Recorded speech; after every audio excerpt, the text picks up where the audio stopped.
Good morning and welcome to the American Scouser pre-match show. I am back in the host chair after my 6-game suspension. VAR did not overturn my appeal, and I have been sidelined ever since, but I'm back and better than ever. And with me, better than ever, Gally, how are you? Good morning. Good morning. Doing well out in the East Coast today? Yeah, it's beautiful weather this morning. It was about, 41 degrees? Yeah, it's pretty good. It's nice. I took the dog for a walk. Didn't need anything but the good old-fashioned tracksuit, and neighbors loved it. Got out there nice and early so I could rile up all their animals. And like I tell my dog every time, they bark at you because they ain't you. They're just all pent up with their old-ass people living in their homes, and my dog just prances around the neighborhood and loves every second of it. Well, absolutely, I love that. And Alan is here with us. Good morning, Alan. Hope you are well. Well, here we are. Couple days removed from the 5-1 win against Toulouse. We have the lineup that just dropped about 15 minutes ago, and I would like to say no surprises other than perhaps with the unfortunate news of Luis Diaz's parents coming up. They were kidnapped. Maybe we would have seen him in the starting lineup, but aside from that, are there any surprises for you? No, I honestly, I don't think I would have been shocked if Diaz had been on the bench had there not been the unfortunate news, though I did select him in my kind of estimated starting lineup. And the only real change from that, in my opinion, would have been Diaz in for Jota. I still thought that, I know a lot of people thought because Gakpo was back in training, he would be back in the kind of automatic starting role. I did not think so. I thought that Nunez would get another start. Let's not spend time. We've spent enough time on these airwaves so far talking about the miss, I think. And I think the assist, you mean? Well, we'll bring John on to talk exactly about how well that assist was. And it just shows that Darwin is as good a teammate as he is, that he recognized that was really Gravenberch's time. We are all just, it is Gravenberch's world and we are just living in it. But I do think that Diaz might have started, but it might have been a good match to let him come from the bench as well. It's really unfortunate. Maybe we'll talk about it, rather not, because I don't think we know enough to actually give formulated opinions in my estimate. But really excited. I'm excited to see this midfield do work, and I'm excited to see what he does with the defense, because I think there's a real argument to ditch the inverted fullback today and let your fullbacks overlap and go wide, especially with Jota on the left. But we all know we've been calling for that since the day Tuck Trent inside, and it's probably not going to happen. But it would be nice, especially with Simicast, to play to some of their strengths. Yeah, I think emotionally we can all recognize that the situation is difficult for Luis Diaz. But like you said, Gally, I think professionally and just being in the situation, in the seats that we are, we don't know enough to comment on it intelligently. I may just be saying that, and I'm speaking for everyone in this situation, but I think we're all here and in support of whatever, like Liverpool, the club put out the statement saying that they're going to try and do whatever they can to support Luis Diaz. And at this point, that's kind of the best we could do, is just emotionally be there, and that's it. And speaking of Gravenberch's world, though, and just living in it, it's perfect time to bring in John. John, good morning. How are you? Good morning. I just woke up. I have a bad cold. I'm not doing too well, but when I saw my boy on the starting lineup, I feel a little bit better. Let me tell you guys, I feel a little bit better. Glorious Europa League performance that I never got to brag about last Friday's show. So I think, bringing him back into the stage is yours, John. The stage is yours. I think everyone would rather just hear our thoughts about the lineup. So I'm gonna just spare everyone from that. But yeah, I'm doing good, guys. Good as I can be. How are you guys? We're doing well ourselves. I was asking Gally, I'm not sure if you have any other thoughts, but any surprises in this lineup? Obviously, aside from the Luis Diaz situation, did you go into this match thinking you would see anything different? No. I saw the Diaz news last night when I was about to go to bed, so I kind of figured that he wouldn't be starting and Jota would be starting on the left. But otherwise, I felt like this was the lineup that we were gonna go with. Slight surprise, I guess. I mean, this is kind of me nitpicking with Kanate over there with Van Dijk because I haven't been supremely impressed with him to start the year. Like, people might disagree with me. I think Matip has been the better partner for Virgil. But other than that, pretty much the lineup that I would go with, considering especially that midfield with Max, Soboslai, and of course my boy Gravenberch. We're going to be going up against a low block. So the creativity there is just going to be absolutely paramount for us to find a way through as we did against Everton. So yeah, I think this is the best possible team that we could go with. Gakpo, I felt, had some minutes in, but at best he'd probably be coming off the bench. So yeah, I think it's the best we could go with. Give him another 20 or 30 minutes Right, and kind of right. settle back in after coming back. Gally, I think possibly a big emphasis for this match today would be looking back at last year and not getting beaten by long throw-ins for 3 goals. Do you think that's going to be a point of emphasis, or we're just past that? No, I mean, I'd hope it's still a point of emphasis, not giving up weak-ass goals to inferior competition. Look, they've played better recently. They've played better defensively. I think the Toulouse match showed, obviously, it was a microcosm of this club, that we can be really great going forward. We can score goals in bunches. I think Kazi says it best when he talks, like, this is not just the best attack in England. This is the best attack in world football. When you rate it top to bottom, and the fact that they do so many different things to beat you from so many different angles. And then now you add in Gravenberch and Soboslai into that mix, and this attack is really formidable, let alone bringing in Harvey Elliott and Curtis Jones and guys who add to it from the bench now. All that being said, the goal we concede, you have to be willing to give up that goal if you're going to play this high a line. And it's like suicidal defense with 2 defenders and 9 guys in front of them. And you're going to give up those opportunities and goals. You can live with that. What you can't live with, in my opinion, are the actual mistakes. And I think that's the part where you can't shut off and give in long throw-ins or concede like we did all last season on set pieces. And I feel like we've been a lot better this year. I don't disagree with John over Kanate. What I would say is I don't think you can play Joel Matip at this age 3 times in 1 week and expect not to have bad things happen. And I'm not ready to say Kanate that we should be starting Gomez at center back. And we can't even do that because we need Gomez to cover both of the fullback positions at this point. So for me, I feel like Kanate almost picked himself today. And I think it kind of says something to the fact that you probably want Kanate against a guy like Chris Wood rather than Matip, because you have a big body. Because if we're going to get beat today, it's going to be direct balls lumped up to Chris Wood, knockdowns, and Gibbs White running onto things, right? Like, that's the only chance they have, in my opinion. So I kind of think this one kind of did itself. And it's another reason that I would much rather not see Trent tucking into the middle, because I think that just leaves even more space for Kanate to confuse himself of where he should take up. Good morning to Brian. Thanks for joining us. And he says, I just hope Kanate can stay focused. Yeah, it seems like, John, maybe this is part of your point, is that there have been just moments of mental lapses in Kanate's game. There have been obviously moments where he's been brilliant.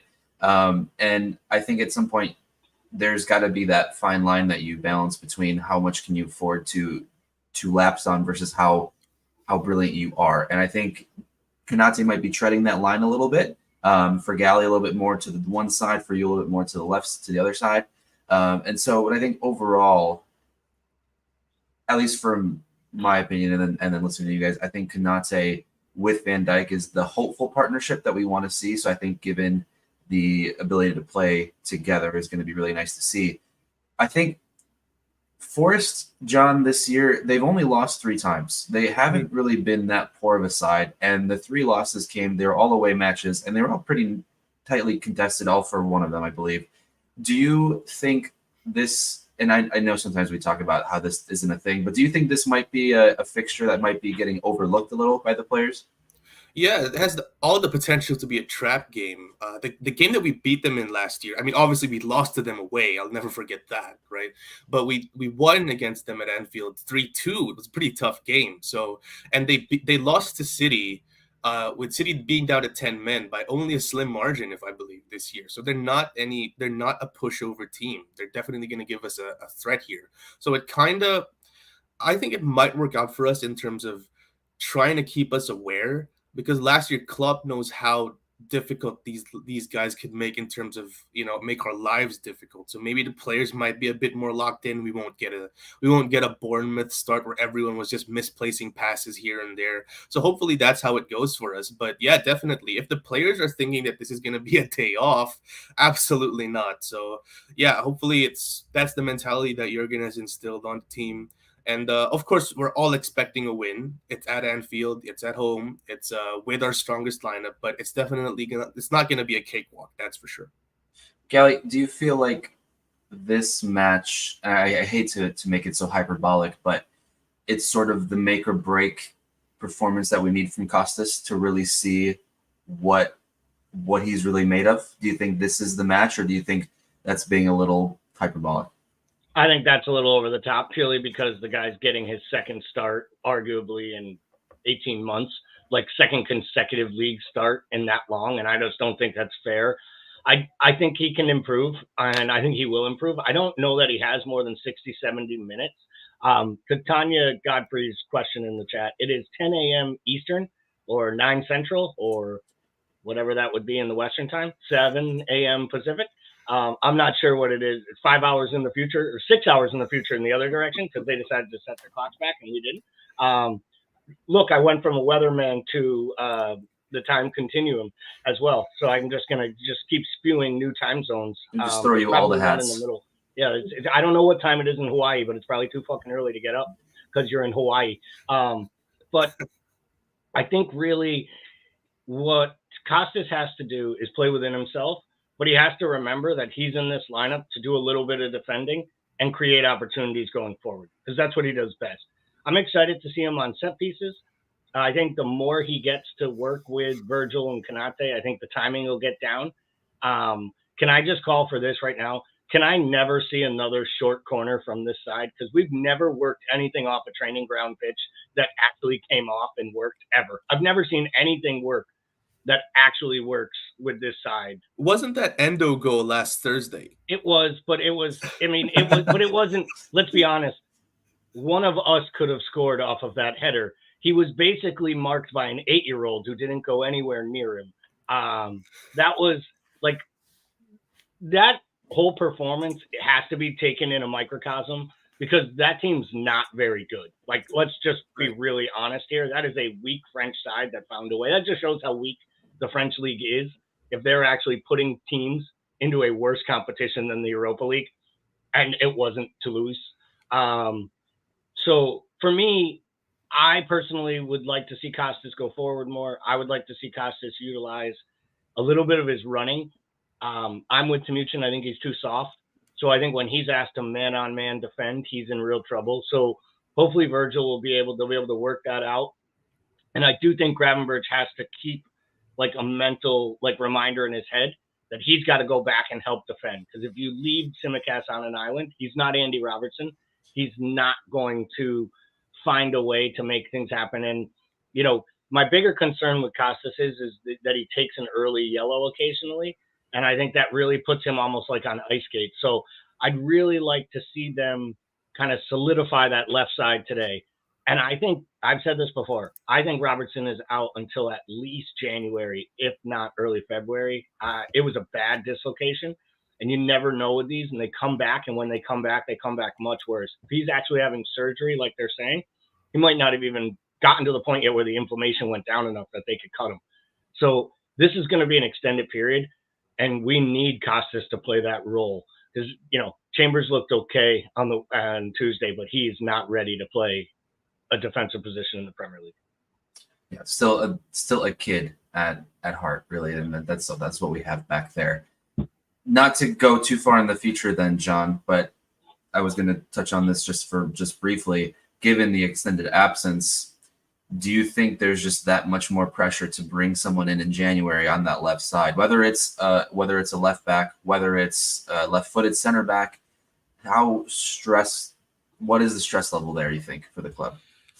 Well, we won't. I feel like we won't know now because, like Gally said, it's Costas' second start, and we're up against a relatively favorable schedule, right? So if Costas is going to be making mistakes, we have, at least I think that we have the players good enough to make up for it for this particular run of fixtures. Mm-hmm. But it's going to be placed on a massive magnifying glass if against the Arsenals, if against the Manchester Cities, against the Tottenhams, we look absolutely weak on that side. I feel like that's going to be the time when people are going to be like, oh, we definitely need to bring someone in to help out when Robertson is gone.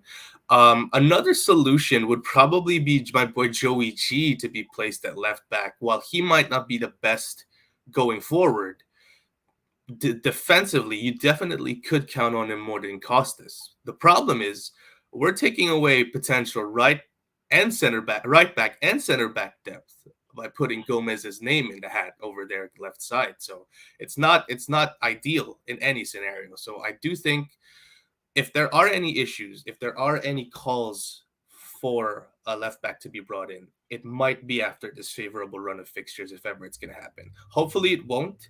But like I said, if it's ever going to happen, it's going to be after these, because I feel like, we definitely have a strong enough squad to get through these, right? Hopefully I'm not jinxing you, Jesus Christ, right? So, and I would like to stress that I don't think any of us are sitting here hoping for the worst, hoping that he falls on his face and everyone wants him out here. We want him to perform as best as possible. We want him to be a guy that we can trust being in the starting 11 week in and week out, because Robbo's not going to be here forever.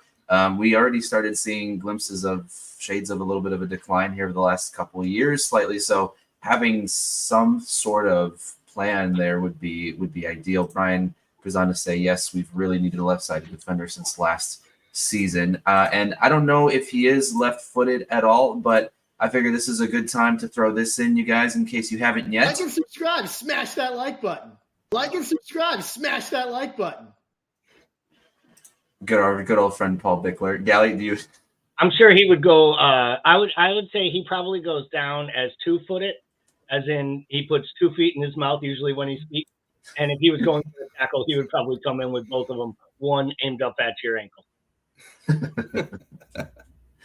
Oh, it's perfect. So I guess, Gally, what is on your mind in watching this match? What do you think is going to be the most important thing to keep your eye on? What battle, whether it's between the left side, between a left back and a winger, or in the midfield, where do you think the most important battle is going to come today? Well, I've watched the Premier League long enough to know, and world football for that matter, to know that if Serge Aurier is on the pitch, there is a good chance for a mistake, a penalty awarded, and possibly a red card. So if it were me, I would have Darwin Nunez and the chaos that he brings on the left-hand side and run Jota through the middle so that I could watch Serge Aurier look like Bambi on ice and just try to deal with Nunez running at him all match long.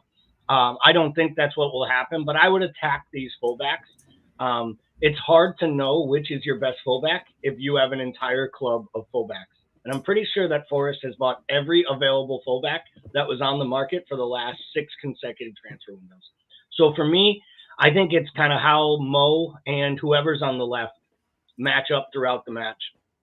And I do think, like always, it's fair or unfair.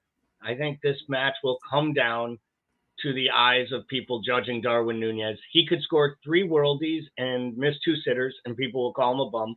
He could set up Mo for the winner and be unselfish and miss a couple, and they'll talk about the misses. And listen, until he starts making the sitters, we're not going to be able to hang on the world-class finishes that he has.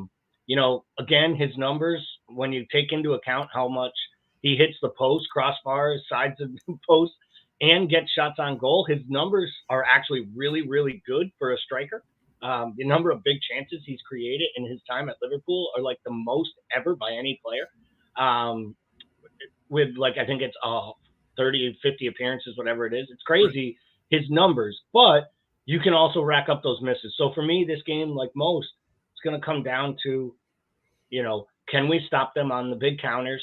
Do we limit the big mistakes? And what do we get out of the big, knucklehead in the middle? And I don't know how else to. I mean, he looks like a knucklehead. Like he just looks like the guy who your coach in high school would be screaming at the whole time for everything he didn't do. And he would just. And in my high school, the guy actually spoke the same language as the coach, and he just looks like blankly stare in his face and be like, "I got you, coach," and then just go out there and do the exact same thing, then score the winner and like take the prom queen home. That's basically Darwin Nunez in a nutshell. Speaking of knuckleheads, after serving my 6-game suspension, this might not be the best way to bring him back in, but welcome to Mitch. Good morning. How are you? No shame in his game. I don't know what the chair is that you speak of, but what's going on, gentlemen? This one. Good. We're all doing really well, having just a fantastic time. We've gone over the lineup a little bit, gone over some Costas talk. Take us through when you saw the starting lineup. Anything that you saw that jumped out at you, surprising at all? Nothing surprising, obviously, after the Diaz story comes out last night. Aside from that, John's boy is in there. I think that was a debate. But It was? Yeah, not for you, but there's never a debate for you. You put him in goal. But yeah, I think that's kind of probably the most interesting thing. The thing to watch is how Mac and Gravenberg work together. I want to kind of like see that. I mean, are they going to almost like at times swap positions? Because I would kind of like to see that so that, Mac can push up as well. Do they almost fill in for each other? I mean, we were talking about this. I can't remember what morning show it was, maybe like Wednesday, where you had this thing. You rarely saw Fabinho push up. But when he did do it, you naturally had Henderson kind of almost like drop back. They had that thing already pre-built in. So would be interesting to see if we can get kind of a relationship like that from these two, because they can both be deadly going forward, but they're neither are actual just sixes, so they can leave the space behind too. So are they going to be able to work that out? That's what I want to see. But yeah, I wish Diaz was out there, but I also can definitely understand why he wouldn't be. So if Gravenberch was a little bit of a surprise, who would you have expected to maybe be in that midfield today? We were talking like Elliott. Jones is still suspended, right? So obviously he can't be out there. Otherwise, I mean, that would be probably the biggest debate. But we were like debating maybe Elliott due to familiarity. But I think in terms of like a midfielder, a true midfielder, and maybe Elliott is the new. I know Darwin is starting today, but maybe the new Darwin, the guy that can come off the bench, make an impact, sort things out, bring life to the game and stuff, and that's how we'll be used moving forward. And speaking of making an impact off the bench, welcome, Mecca. Mecca, how are you today? I think and hope I'm in the 25th century now with a brand new desktop that doesn't freeze every 5.5 seconds. Welcome to our world, Mr. Mecca. Thanks for joining us here. You're already a lot closer to the actual run of flow. Like we could hear you and your mouth was moving. People will be tuning in for the first time, being like, "Who is this Maka guy?" And when what it'll be like? It'll be like the first time anybody took LSD on Thursday night. Yeah, I am the Timothy Leary of American Scouser. That's who I am. Amazing. Well, welcome to the 21st century. No, I'm in the 25th. I've got Windows 11. He's way ahead. He's way ahead. And as Brian says, Thursdays will never, ever be the same. Now it's Brian's turn to have the computer issues. Well, let me bring this in here. Maka, let's get a word from you. We spoke a little bit about our lineup. Here is a look at both lineups. It would appear that Forrest is definitely going for that low block. How do you think this one plays out? I think that what I like is the mobility of the midfield. I think like between Gravenberg and McAllister, like any of those can sit in the 6, so we might be able to surprise them a little bit. Obviously up front with what's happening with Diaz, Nunez was going to be starting. But I have a feeling that Nunez will be gumming to get the goal taken over. Hey, Gal. He'll have that miss on his mind from last week, even though it worked out that we scored from it. But I think he'll be like a demon up front. We'll have chaos plus 10. I'm more interested in the two goalkeepers, and I'm kind of hoping Klopp puts one on up front for the last 5 minutes. Gallagher or Adrian, I don't mind. Maybe Adrian. Maybe he'll finally be useful. Chaos clearly ensued, and the guy back in the big chair forgot how to run the controls, or he started using one of Maka's old computers, because somehow we just like decided to go away from graphics, and we just clicked on every single thing at the bottom until we found the one that we needed. That was some outstanding work, fearless leader. That's what happens when you put a kid in the chair. See? Yeah, the prince clearly is not stepping into the king's role anytime soon. If we can't trust me in the chair, we can't trust the kid at left back. So unfortunately, it's just how it's going to go. I'd rather a Greek guy who can't defend. I evidently am out of practice and need to come back and learn some controls. In my defense, John, coming over to you, what I would like to ask is, as we are close to wrapping up, let's get some thoughts. Let's get a prediction from you. What is your prediction? What is my prediction? I'm going with a 3-0, but it's going to be a very hard-fought one. I think Forest is definitely going to have a really good chance or two, but otherwise, like I said, this has the potential to be a trap game, but we do have a strong enough squad to get through it. I'm feeling quite a bit of goals from the front three, whether it's Nunez or Salah or even Jota, but yeah, definitely a 3-0 for me. Timothy? Man, once I see this Forest lineup, I'm a bit more scared. I mean, I knew they were going to sit back, but I didn't think they would sit back this much, to be honest with you, when I see that lineup over there. So it does worry me. I was going to go with the Timuchin special of 3-1, and I had raised it to 4-1, but I'm bumping it down to the Timuchin special of 3-1. Gally? I've basically stolen the Timuchin special. I call it Turkish number one. It's a 3-1 win. But I will say this. I questioned earlier saying I always feel good about a match when I know Serge Aurier is in defense. I want to tell you, I feel even better about a match when the opposing manager hands Serge Aurier the armband. Because if you give that shit show the armband literally against a club like Liverpool at Anfield, there's a good chance that he's handing that off to somebody else about 7 to 8 minutes in as he does the walk of shame down the tunnel. So I'm going to go for the big one here. I'm going to up it. I'm going to say now it's 5-1, and Forest finishes with 10 men. All right. Damn, man.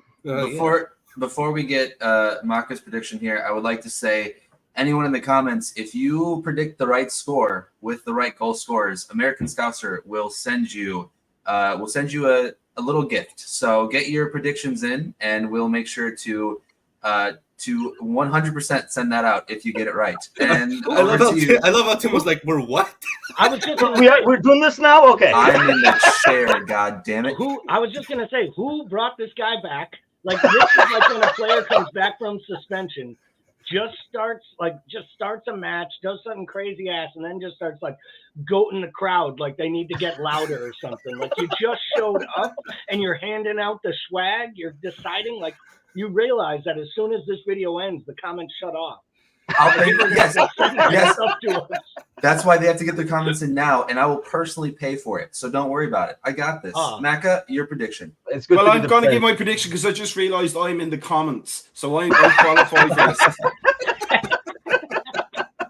So my prediction is, I'm with Suzy. I think a Nunez hat-trick, but I'm going 6-0. Nunez hat-trick, Salah 1, Salah 2, Gravenberch 1. Hey, you know what? I will pay for it if that happens. Forget the Prince. If that comes through, I'll pay for it. 6-0. My goodness. Yeah, I'm going to go for a 1-0. Mo scores. Oof. I know. It's not going to be fun. I don't know that I don't know that my heart needs that at 10 in the morning, 9 Central, 7 Pacific, or whatever time it is in the middle of the ocean. Like, I don't need that at any time of any day. So I hope you are absolutely wrong. I hope so too. I hope I'm always wrong, to be fair. So before we leave, just wanted to open up the floor. Any parting thoughts, anything you guys wanted to say to the crowd? I've already had Paul Bickler run his mouth about subscribing to the channel. So besides that, anything else from any one of you lovely, lovely guys that want to say anything to the people? I think they should be buying Reckless coffee if they're tired at this time in the morning. Right. Actually, hey, if you speak about tomorrow morning, I'm expecting a Polish-Turkish combo recipe tomorrow morning from. Oh, don't worry. I've got your recipe ready. That sounds scary, but okay. The best part about this is most people who have listened to the show realize that might have been the best 5 minutes of conversation that this channel produced last week. Was the Turkish Polish fusion. The conversation on, was it Monday morning? It literally went off the rails. It was supposed to be like a toss away thing. We actually got into like kebabs. We got into like, we were actually trying to come up with this. People were talking about the name of the restaurant. It was, I mean, we have Ryan dropping Polish pilaf on us. Like, that right there, if that is not your fantasy soccer team's name next year, either one of you, if it isn't Polish pilaf, like, Polish pilaf would be the best fantasy soccer team name of all time. And I'm sure we can come up with a Turkish one that has a T as the second level of it. Yeah, we should make our entire league just like ethnic food groups, like ethnic food names. Like the only way you can be in our league next year is if you come up with your team name has some form of ethnic run to it. And I'm sure that'll just lead to someone making something offensive that will get us all thrown out of the Premier League game. Worthy cause, though. I was just going to say, if it's worth it, I mean, as long as people laugh and you get thrown out for a good reason, and I mean, by getting thrown out, it would mean that I wouldn't have to embarrass myself every Thursday night by showing my scores to a bunch of people who don't pay attention to the game that are beating me right now. So, yeah, good stuff. I will say this. I'll get us out of here. Please, if you haven't already, get on over to the YouTube channel. Give it a subscribe. A lot of you are watching on Facebook. A few of you are coming through YouTube. We post all of our content and our live information there. But more importantly, we do lots of additional content through the YouTube side only, where if you subscribe, you'll get all those updates. You'll see all the different items we're doing. If you want to get involved, send us a message and let us know. We're always looking for more volunteers. And welcome back, Matoush. Well, there goes my plug. I will see you guys in another 6.5 weeks, probably, now that my trial is over, and obviously I'm not being brought back. But for everyone here at American Scouser, thanks for tuning in, and we hope to see you in the post-match with a huge 6-0 win. Nunez hat-trick, let's go. Up the Reds. Have a good morning, everyone. Bye, everybody.